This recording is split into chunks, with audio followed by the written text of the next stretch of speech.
You are listening to episode 249 of the Game Deflators Podcast. My name's John, and I'm joined by Ryan. Hey, everybody, here at the Game Deflators Podcast, we like to talk about games we've recently picked up, games we're currently playing, and we pay our respect to those lost in this week's Inflation Deflation Challenge.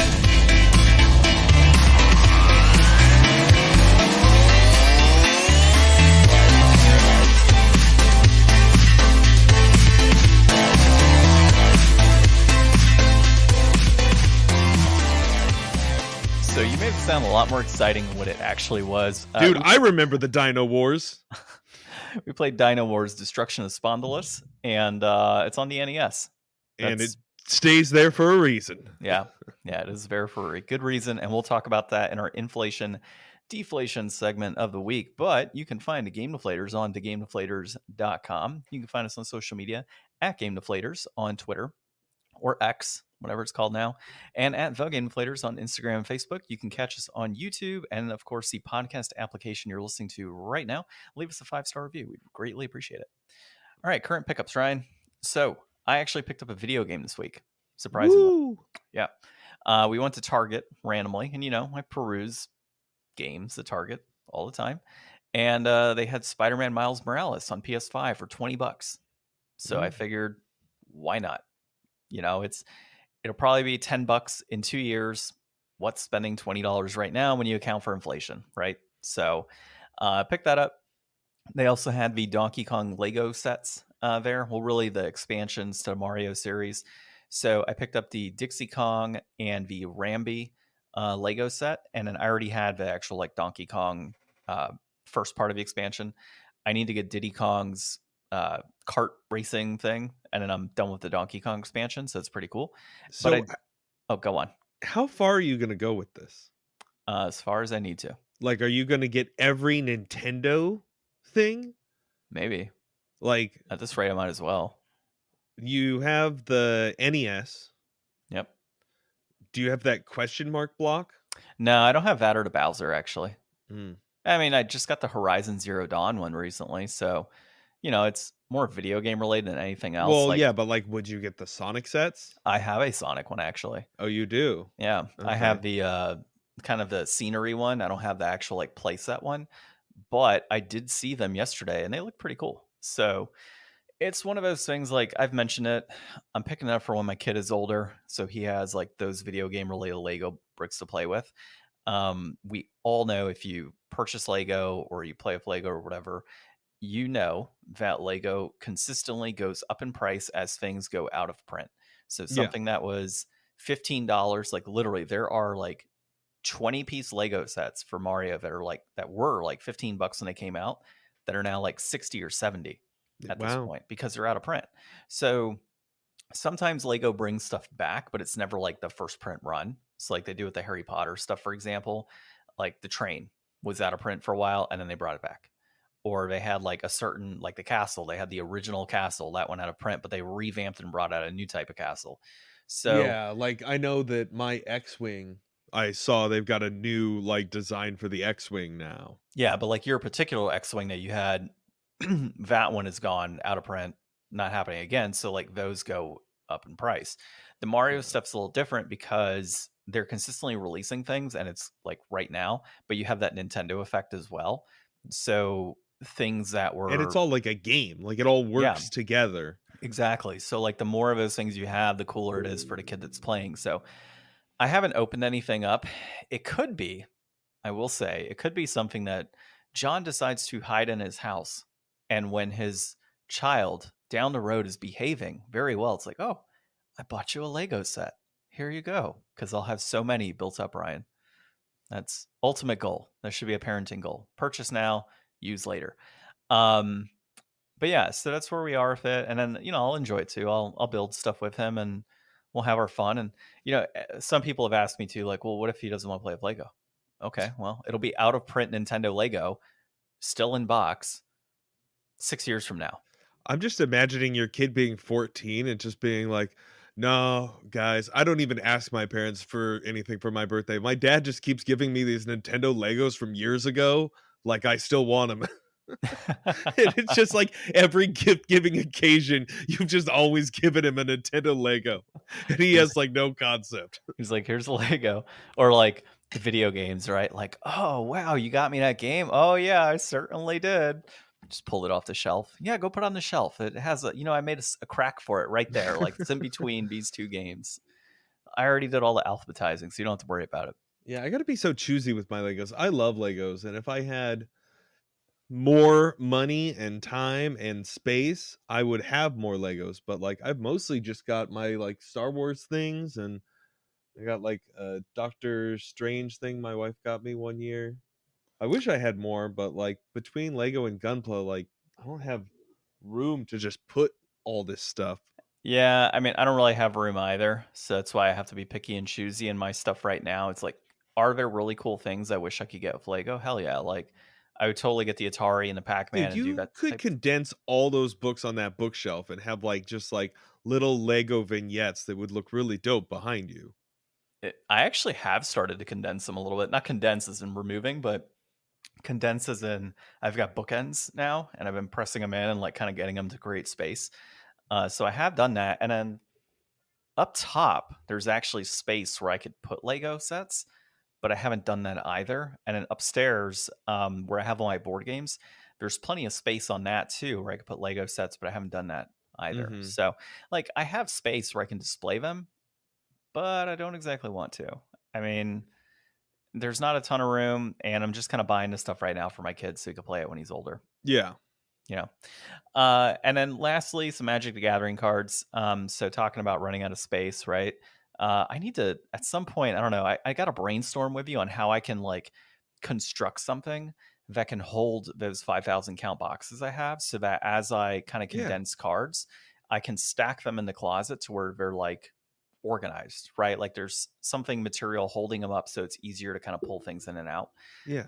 So I don't know, at some point I'll chat with you on that, but I got a few magic cards for a poison deck that I want to run in standard. And it's funny, my wife has just asked me, like, oh, how much did it cost you? I'm like, $30 to get all the cards I need for one deck. And it'll go into a topic I want to talk about for discussion, which is budget Magic the Gathering for today's discussion. Mm-hmm. And then lastly, in terms of magic cards I got, we drafted, obviously. So we did a draft on Friday, Ryan, myself, and a couple friends. We did a box of Brothers War. I thought it was fun. Zach Yeah. killed us. Yeah. Zach That, destroyed us. that was brutal. The You, whole me, time, and Sergio all had like really long-winded, long match decks. yeah.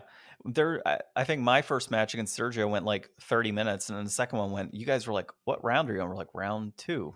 And he asked me, he's like, "Do you want to play another?" I'm like, "No." I'm like, technically speaking, if we were in a tournament setting for draft, I would have won between the two of us 1-0. That's how long our matches went. Mm-hmm. I almost decked out. Like that's so hard to do in draft, is decking out. I was just Well, it's only constantly, 40 cards. yeah, but I was drawing 3 cards a turn. Yeah. So, I mean, that's like, that adds up real Yeah. fast. So like my whole concept was like, let me draw into my cards so I can bring out creatures faster. And then somehow Zach cracked the code of like, well, let me just bring out creatures even faster than you and make them like 10/10s. Like that's Yeah. kind of stupid. So the whole time he was like, oh, this deck is garbage. I don't think Yeah, it's I gonna work know. well. I know. he fucking pull sharked this dude for sure. So that was what we did on Friday night. And then playing, let's see, White Knight Chronicles. I've been in the underbelly of greed, still in there, but I figured out what the hell to do. So we're on pace to continue the game. So that's good. And then I've been playing Magic the Gathering Arena. So I'm saving up my gold right now so that way I can buy all the packs from Eldraine that I can when that comes out in a couple weeks. And I am platinum level 3 on there. I'm trying to get to at least diamond and see how that goes.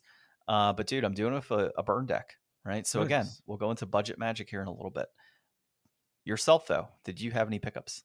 I sort of did. So Nice. I hit up the Game Pass this weekend, and I checked out the new, I guess Xbox did an update to their screen now. So when you're on the home screen, you can see a lot more of the like wallpaper or whatever the background thing is, and the icons aren't so in the way.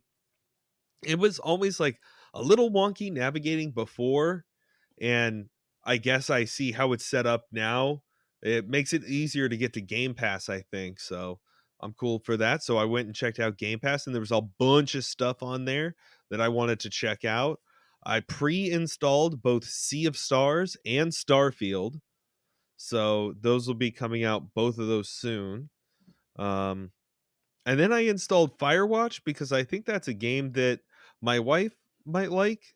And I've always wanted to play it, even though I've seen a playthrough of it like years ago. Um, a short hike is supposed to be really fun, and creator I like, it's like one of his favorite games.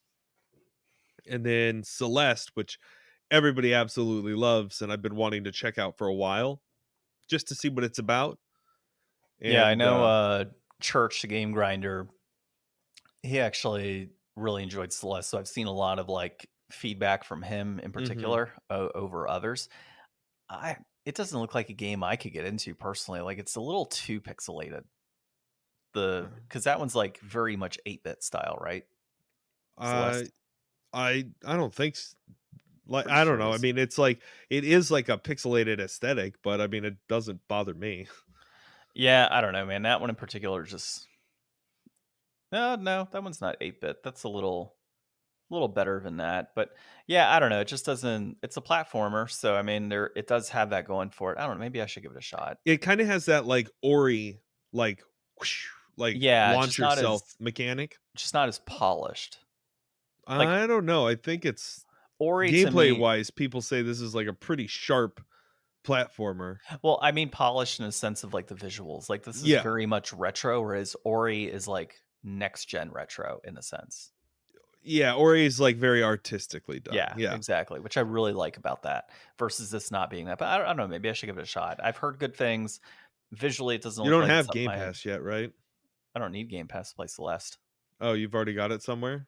I mean, I can pick it up if I want a physical copy, and we'll go into that a little later too on physical versus digital.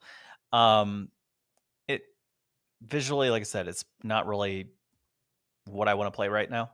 Yeah. But I have heard good enough things that it might make it worth it. So I'll just wait till it gets cheaper. Yeah. And then I'm playing Final Fantasy 9 still. I'm on disc 3, So rolling right along. still on disc 3. How many hours? What level? I am I'm not sure how far or what level. I think I'm at level like um 30, 32 maybe. I don't know. You got some grinding to do, man. I don't think so. Oh, I think so. Let me see. What are you looking up? Your preservation device or what level you need to be to defeat it? Typical in-game level 45 to 55. Really? Yeah, 60 is probably safer for the final boss. Yeah, it's usually what I get to at minimum is like 60. I don't know, like I haven't felt any need to grind in this game. Like there's never been a fight that like I wasn't able to just redo and beat it the second go. Like it wasn't like my level holding me back. Like maybe I needed to change my abilities up, or I just didn't heal before going in, or like I Yeah. could have equipped a certain ability to give myself an immunity. Like I had a boss that was like kicking my butt, and then I put like, oh, no confusion on, and all of a sudden it was easy. Yeah, like I kind of feel that same way of White Knight Chronicles. Hmm. Um, let me see real quick what it says. Somebody said I can't imagine reaching level 50. Um, I don't know, it depends. Like I'm only like level 15 right now, and I'm like over a third of the way or a third of the way through the game. So like the same as you, right? Like I don't feel a need right now to level up, but at the same time, I think I'm gonna have to. This is 36 to 41 using a fire sword, it says. Yeah. So, I haven't come across same deal. I haven't come across anything that's like super challenging. We're like, oh man, I really need to level up because I'm not gonna beat the game. Which could be a curse. It could be that I get to that point and I'm like, man, now I gotta grind a bunch of like terrible crap. Yeah, and I'm not gonna do like all the side quests, and I'm not gonna do like all the ultimate weapons and all that stuff. I'm just playing through the game. Like I'm at this part right now where Dagger, one of your characters, for story reasons, Dagger's the princess, right? she can't focus, Huh. and she's got like a lot on her mind and it's kind of holding her back. So if you've got her in your party, sometimes she just won't be able to use a move. Ah. But it's like I'm just keeping her in my party anyways. So Dagger suffers from ADHD. Yeah, Yeah. for a bit of the For a game, brief she point, has a yeah. hard time. So, I mean, I like just having the core party in there, and as much as I do kind of like some of the side characters, I just want to keep those four as my party that I'm using, even if she is going to be like subpar for story reasons. Like, in my playthrough of the game, like they were all together the whole time anyway. So, Yeah, makes sense. that's what I've been doing. I guess I played a little bit of Celeste this morning before the podcast. Um and I did enjoy it. I think I did like 10 screens or something, and it's got some like little dialogue and nice animated like or little sprites for the characters. Not sprites, like avatar face shots. Yeah, for I my don't know. next game, I'm thinking after White Knight Chronicles, I got to play a little bit of this. What I have on screen, Mm. Tunic. Yeah, Yeah, definitely do that. yeah. If not, having it as like a side game, kind of have the switch upstairs when I'm getting ready for bed and do that. I'm still watching Sons of Anarchy, so I'm on the last season, so I know like soon it's going to be all right. Well, I'm going to bed. What do I do? Play some Tunic. So Yeah, dude. yeah, I can't wait for you to talk to me about Tunic. yeah. No, I'm excited. That's it's been sitting. It stares at me every day when I'm working because I work from home, as you know. Hmm. So I have Tunic like right there How next much to my farther do work. you have to go in White Knight? Like I said, I'm probably like only a third of the way through the game. Oh, It's dang. been one of those like I'll play it for an hour here or there, but the problem with that game is it's very dungeon crawl heavy. Um, Not even so much grinding; it's just dungeons, and you're diving in and doing these dungeons for however long. So like the one dungeon I'm in right now, it's taken me like 2.5 hours just to Yeah. get through this dungeon. And that's only a portion of the story. But there are chapters of the game where they're like, oh yeah, you're on this chapter and you speed through it in 30 minutes. So it Hmm. kind of has its moments, right? Where it's ebbs and flows, really. But we'll get to that point. Really, when Sons of Anarchy, when I'm finished with that, I'll put in Tunic on the Switch and I'll probably play that on the side. So, you know, when I'm hanging out, ready for bed instead of playing on my phone, I'll play Tunic. Yeah. Okay, let's dive into our discussion topic of the week, and that is budget Magic the Gathering. So, a few things kind of triggered my attention towards this today, and if you're somebody like Ryan, kind of does budget Magic as well here. So, like, if you're somebody that is interested in Magic, or you find yourself with not enough funds to support Cardboard Crack, because that's really what it is.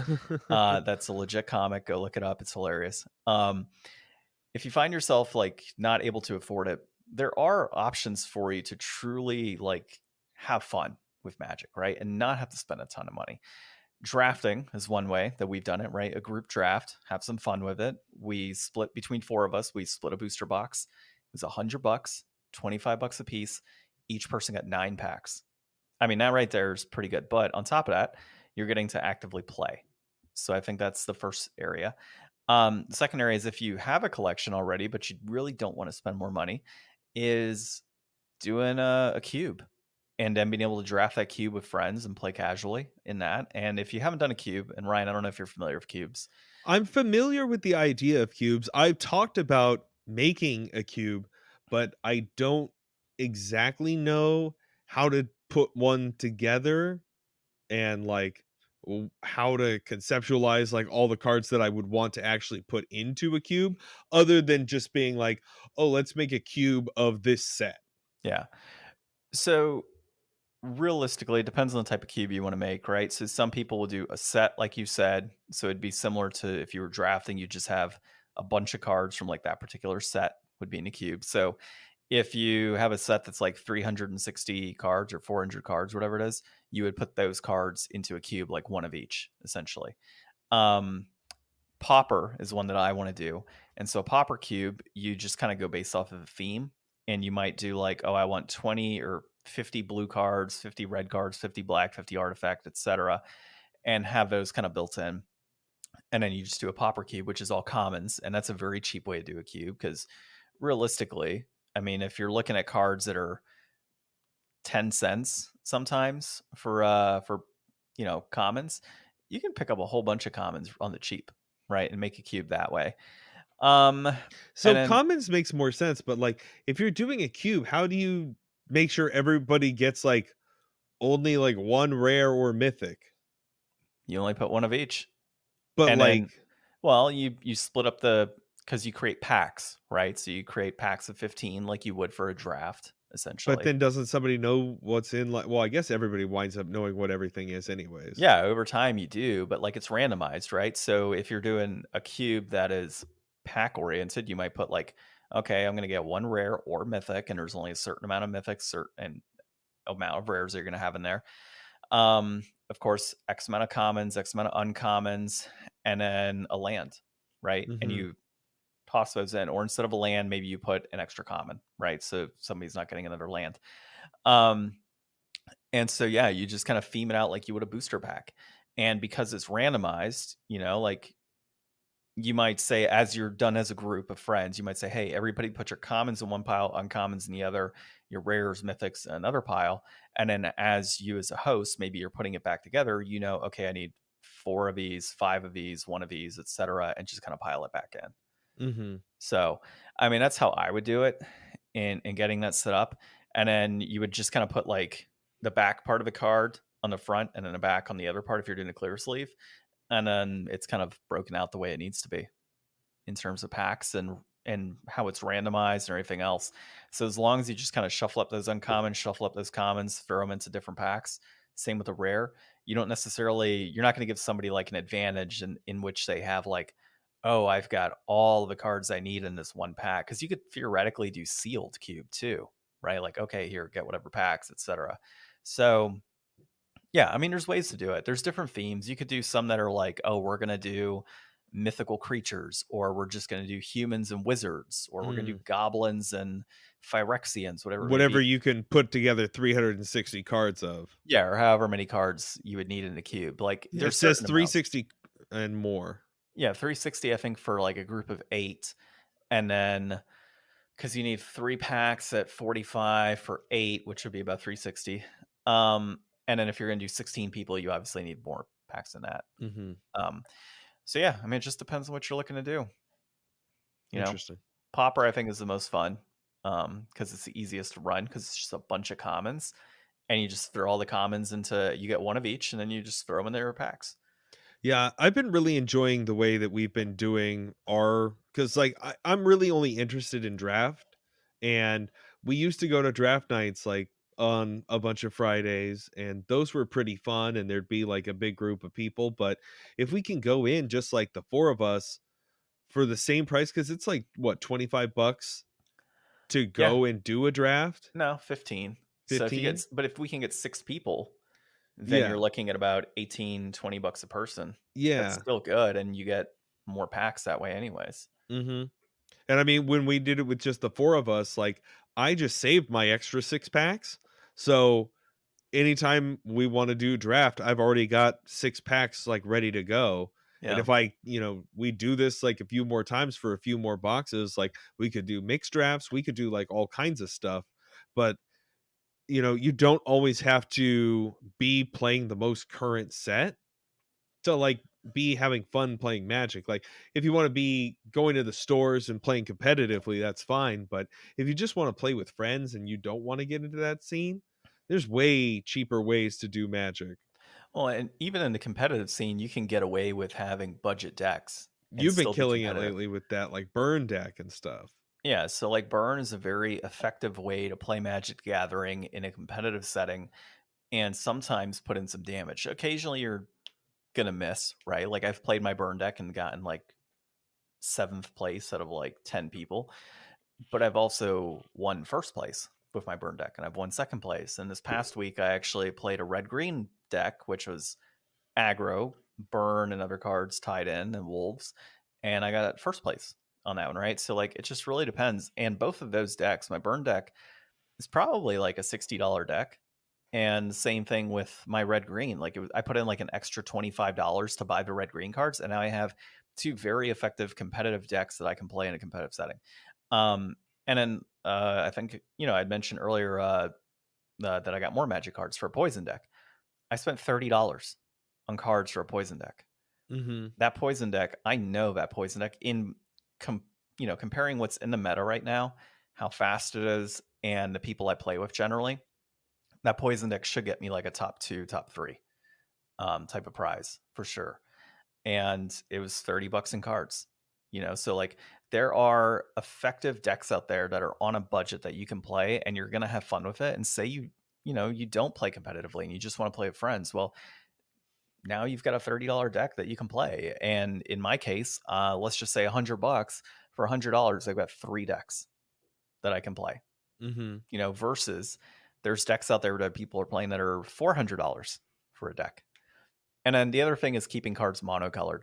When you start getting into multicolor decks, then you start running into the need for, non-basic lands. And those non-basic lands are typically, $8 to $10 a pop, sometimes more, depending on what format you're playing. Standard, obviously $8 to $10 usually.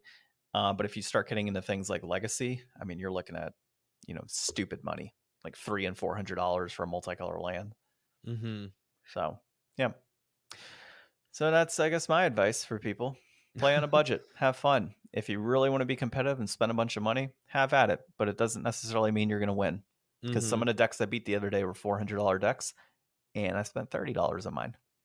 Oh, I just always remember it's unless you just like cracking packs just for like the chase and the fun, like you could just draft those cards instead and get like more out of your money. Yeah. Yeah. Draft for sure. And then, I don't know, rather than crack packs, just buy off Buy TCG. singles, yeah. Yeah. Buy Always singles. always the best advice. Yeah, for sure. All right. Let's dive into some articles. First one here is Sicker at My Nintendo News and Embracer Group. They are doing a global review of their existing pipeline of games in an effort to optimize return on investment. So essentially, Embracer Group bought a crap ton of stuff. I don't know if you have the financials in front of you. We don't have to go into financials, but bought a crap ton of stuff, different studios, different IPs, etc. And now they're cost cutting, right? They're closing down studios and they're trying to save as much money as they can. Cool, right? Like it kind of sucks. It makes you wonder, like, are they truly going to dive into like brand new games and releasing old IPs and all that? Or are they just using it purely for intellectual property so that they can develop TV shows and movies and other things? Like it kind of sucks. Like as we start seeing these companies consolidate, this is kind of what you get, right? Cost cutting measures because they went too big too fast, or they're not releasing the IPs. We see that with Microsoft with all of their stuff. Yeah, I mean it's a Well, mess, and I'm not a fan of it. yeah, Embracer had that huge deal fall through. Yeah, That they $2 did. billion deal that was supposed to be coming from like Saudi Arabia or something. I think the news just came out on that. So, I mean, they were expecting a windfall, an influx of money, probably to be funding all these different projects. Because I know at some point they had announced that they had like some ridiculous number of potential games in development across all their different studios that they had acquired. But with the deal falling through like that, now them trying to save, like billions of dollars, Yeah, basically, it's it's no joke. They're just shutting down studios. And I mean, that's like just a huge loss for everybody. Okay, all of a sudden, all these you know, meaning intentions are completely gone and people are out jobs, and studios that had chemistry and could have created something, that is all broken up, and those people have to go try to find somewhere else where they can fit in a already, not great market. And then there's all of the just like IP that is now all consolidated and being hoarded. Like, all right, I know they tweeted about like doing a Legacy of Kane thing, like in something they had it like as a little like mention, and everybody like was losing it. And like, Are they where gonna is have the that? money to Right? go out on a limb for that now? Probably not. No, probably not. And Just keep it's throwing it all at Lord of the Rings, and Gollum didn't even perform well.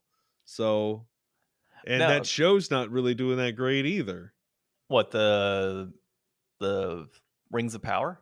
Yeah, I mean, I never hear people talk about it really. Like, I think I some liked it. people like it, but I I don't like think it. it's like as well received as like other modern media. It's not well received by, I'm gonna make a South Park joke, Token. Uh not well received by Token fans. Tolkien fans are not a huge fan of it. Like the really in the weeds, it has to be exactly the same as whatever, like, oh, it's not even Tolkien verse and whatnot. It's its own thing. I liked it. I thought it was a very entertaining show. Well, yeah, Um, but for the money, like it wasn't as big as like The Last of Us was. Last of Us no. was huge. Yeah, Last of Us was This definitely didn't do huge. anywhere near as well as that did. No, but that's because of the negativity from a lot of the Tolkien fans talking crap about it when it realistically is not a bad show. It's actually a pretty good show. You should check it out. I enjoyed it for what it I was. watched like 3 episodes and it's just like I don't know if it's like for the money, like anyways, that's what I'm saying. Like they're big things that they own that should be doing well and producing for them are not like hitting the marks that they could be hitting. Yeah. So like them now thinking about going out on a limb and reinventing some of these old legacy things that they finally acquired in like some of these buyouts, like is that going to happen? Probably not. No, and like some, and as you said, there was a ton of games that were in development right now. All these studios are closing. So how many of those were like in the, like maybe Legacy of Kain was one of them, right? Like how many are projects that were like midway through and it's like, nope, we're slashing budget, we're cutting this game, we're cutting this studio, and now that game is not going to get finished. It's just going to sit there forever. I know. Now they're going to have to drag old Laura out. All right. Get out Yeah. there, Miss Croft. Yeah. Make us some Yeah. money. Yeah. And you know what? It would not surprise me if that's the direction they went. So it's disappointing. Hopefully, we see some Legacy of Kain and some other great old IPs make a return. But given their cost cutting measures right now, it is not likely. Um, but talking about games being released, Starfield's first review score has arrived unexpectedly early and it is strong. So this is Ewan Moore at Gaming Bible. Um, so basically, and there's two things here. I'm going to mention one thing after this, but these are like user scores that are coming in early. Mm-hmm. So the idea is like, well, did somebody get their hands on code first or really quick? And they've now put out a review. And if so, how much time have they actively spent with the game to leave a proper review? Right. So there's that piece. Um, and then the other thing could just be fanboyism, right? Like they're just fanboys releasing, oh, it's a 5, it's a 4.9, whatever out of 10 or out of 5, I mean, and they're putting out these scores. And if that's the case, then that's kind of dumb, right? Like it holds no weight whatsoever. What does hold weight though, and I saw this yesterday, was that, and I don't think they've broken embargo by doing this, but somebody said that they have played 15 hours of Starfield, no bugs that they've experienced. Mm. So if you're playing 15 hours of a Bethesda game and you haven't come across a bug in the first 2 minutes, that's probably positive. Yeah, that would be definitely saying a lot. I don't know what is in the NDA, but I know the people that I watch that have those codes, they said that they have the codes, but they haven't said anything at all about the game itself. And I mean, like I said, I've got it preloaded on my Xbox now, so I'm waiting. I'm excited. I'm hoping that it's going to be pretty good. Um, but yeah, I don't understand why people like if you did have that as a code and you went on this early to leave a review and like break your NDA for that, like that's so stupid. Like why would you ever waste like all the effort you've put to get into that position just to do that?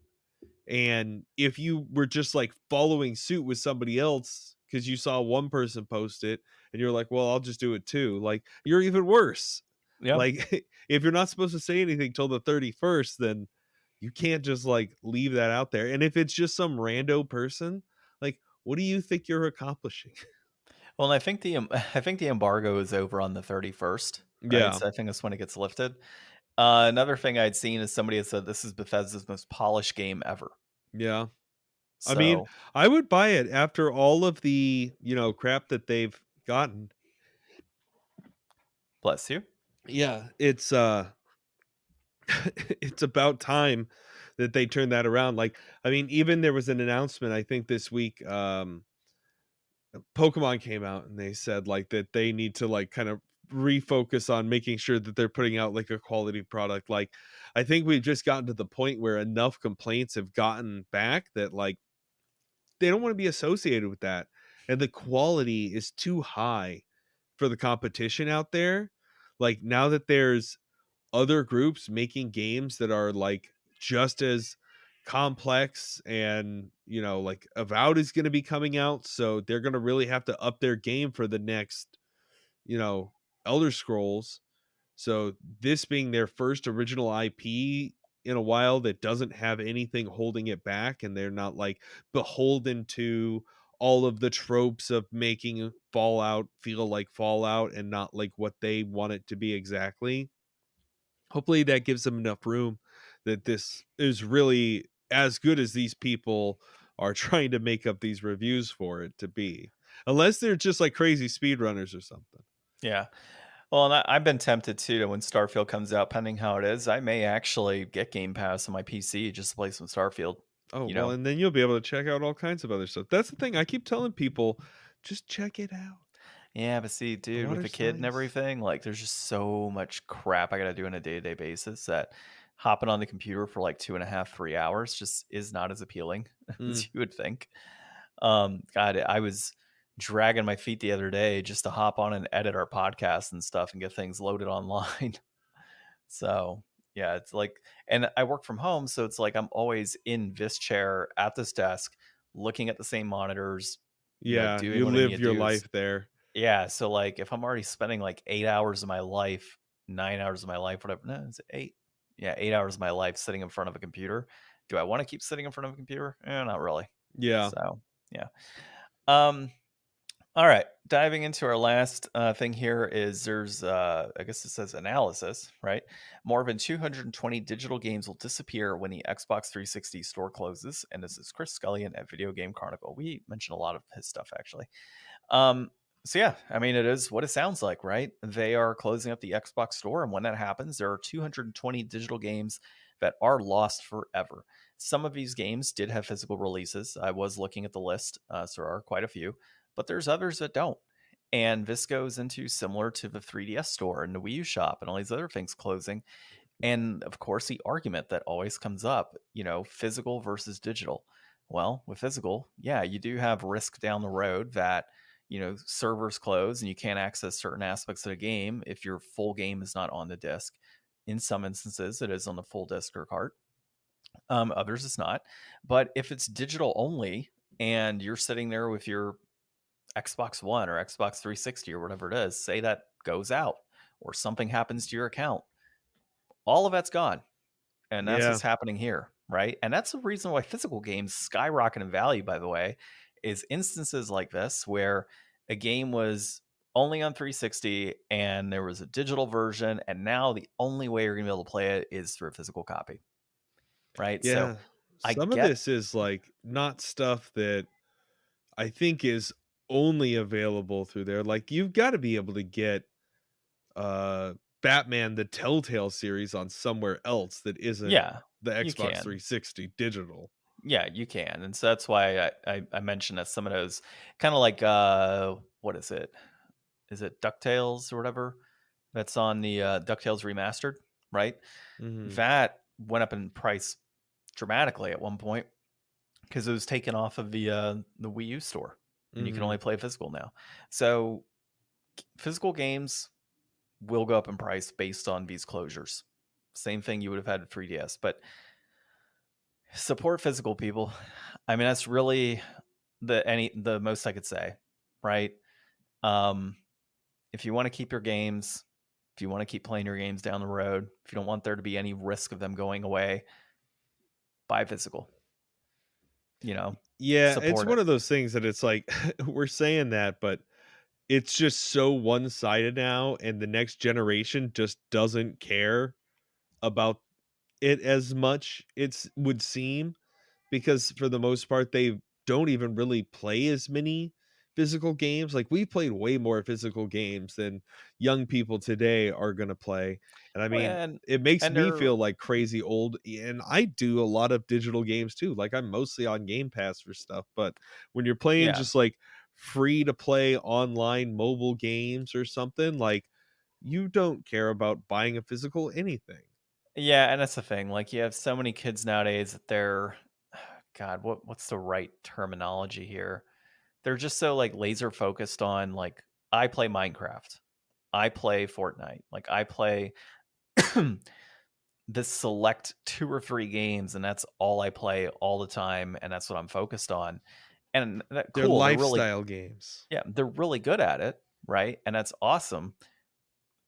But you're not going to be able to really like once those are gone or those kind of hit their peak, yeah, you're going to move on to the next thing. Sure, but that's all you're playing. Like there's so much out there gaming wise that people could be enjoying, but they're just kind of staying focused on like these few titles, right? Yeah. And they're not exploring. And I really wish that more gamers nowadays would explore, more into like the different genres and different games that are out there.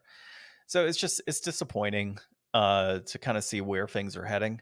But I really do hope that people start to purchase more physical because I know that that's been trending down for a number of years now. So, okay. Well, talking about physical games and one that should probably be on the Xbox 360 digital only and gone away forever is Dynowarz, Destruction of Spondylus. So this is developed by Advanced Communications Company, otherwise known as ACC, and not the Atlantic Coast Conference in football. It was published by Bandai. It was released April of 1990. It is a platformer. I will use quotation marks, platformer. Oh, dude, there were so many platforms. I know. There were a lot of platforms. Reception is negative, and part of this I will explain to you right now. Something has gone terribly wrong in the distant man-made Spondylus solar system. One by one, the planet's central life support computers have been infected with a life-threatening virus, while the planet's surfaces had been overrun by a giant computerized dinosaurs known as Robosaurus. It's up to you as Professor Proteus to use your battlesuit and your Cyborosaurus to save the day. Cyborosaurus. Cyborosaurus. This game, and just so you're aware, if you start this game, there's not really a breakdown as to what's happening. You got No, like some not at all. cutscenes and stuff, but you just jump right in as your professor in your Cyborosaurus, and you just start playing away with no concept as to what the hell is actually happening other than shooting. Just like any old game, except for maybe not games in the 1990. Like they had Also, already gotten the hang of setup by then. yeah, so like some games actually give you like a little bit of copy, like, hey, here's what's happening in the world. Here's why you're jumping into a robot dinosaur as a professor. But it doesn't do that. And the main reason people bring it up is the manual probably has more information about what the hell's actually happening as well as a box. So anticipate, oh, kid's going to turn it over, read the box. Okay, cool. That's what it's about. Oh, let me read through my manual. Cool. That's the story. Awesome. I don't need to read it when I boot it up. Not taking into account John and Ryan, 34 years after the fact, or 33 years after the fact, we're like, hey, let's play Dynowarz and try and save Spondylus. We didn't know what the hell was going on, right? So Yeah. disappointing in that aspect. So for me, the game itself, soundtrack was all right, nothing special. Visuals, a lot of it's honestly reused. Like you could tell that there was lazy developing that was going on in this title because there's certain parts that are like they look the same almost when you're playing them. I would say from a platforming perspective, it did feel a little clunky to me. It was not my favorite. And it's just slow paced. I mean, it's just for what you've got, it's not like this fast paced platformer like we've done in the past with like Wampum or anything along those lines where it just feels more platforming. This was just kind of there's spike pits and like platforms to jump to just to call it a platformer is almost what it felt like to me. Yeah, so like you've got kind of two states in this game. When you're Proteus in your battle suit, you're running around, you got a little laser pistol that shoots, Pew, pew. and it shoots like a triple, right? Like one in the middle, one going down at an angle, one going up at an angle. There's some little hovering dudes around, some platforms that move slowly side to side or up and down over death pits. Anytime you die, you just go back to the main start screen and it's just like, all right, do you continue? Or you want to put in a password? Or you want to do a new game? And every time you die, you just kind of start over in that area. Once you get through the segment as the battle suit, you jump into your Cyborosaurus and you stomp around and you you start up with your little tiny arms just like punching little tiny like raptor dinosaurs to death.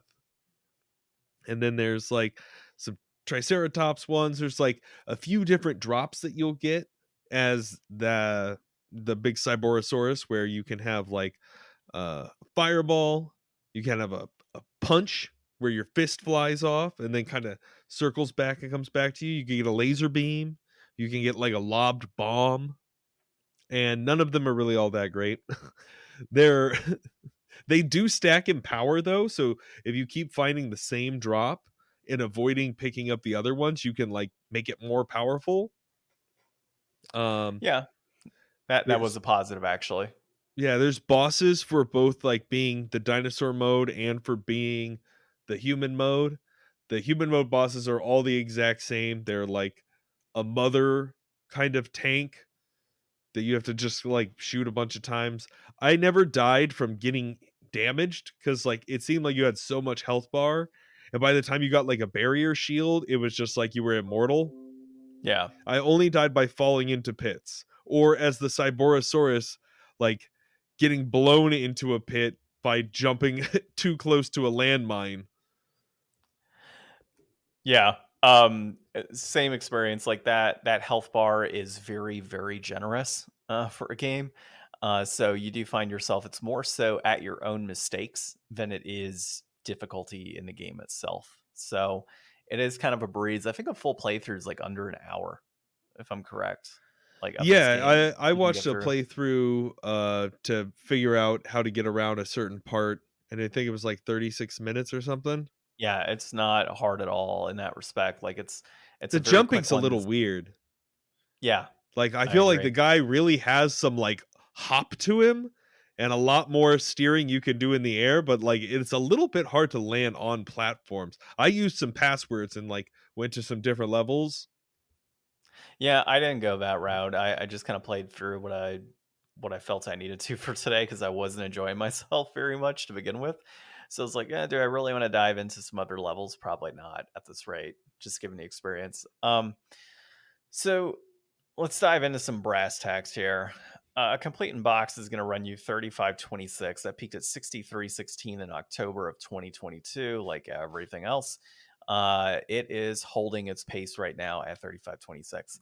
A loose copy is going to run you 8.25. That peaked at 10.40 in June of this year. That's currently trending down. And honestly, I think it'll keep trending down. It's not that great of a game, like for a Yeah, but it's got platformer. awesome art.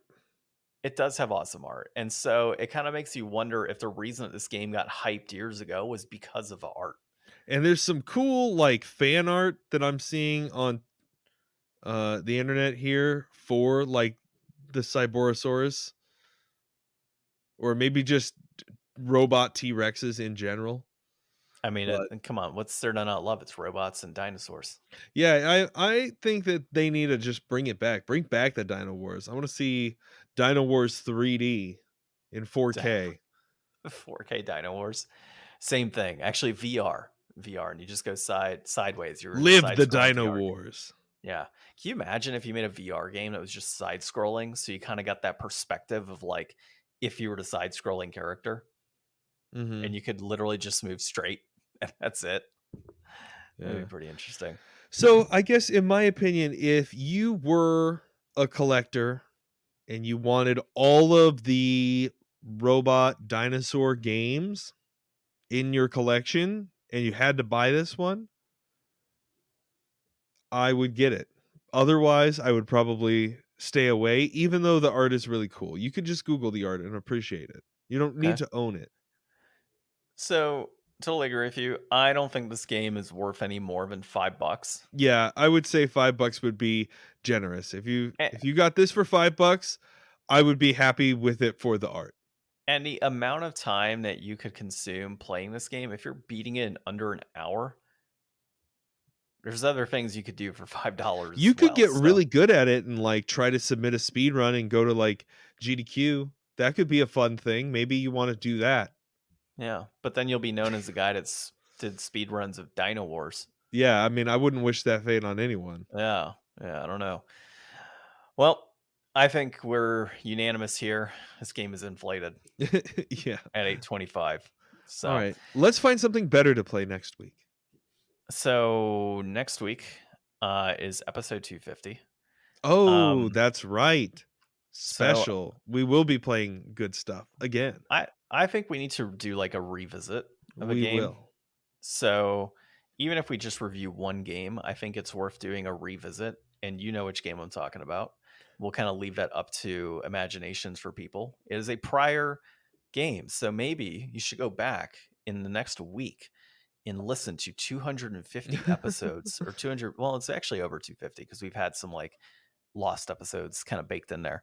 So listen to all of our old episodes and see if you can find out which game Ryan and I want to play. There's several where we say, hey, we got to revisit this at some point in the future. Mm-hmm. I only know of one occasion off the top of my head, and I know which one that is.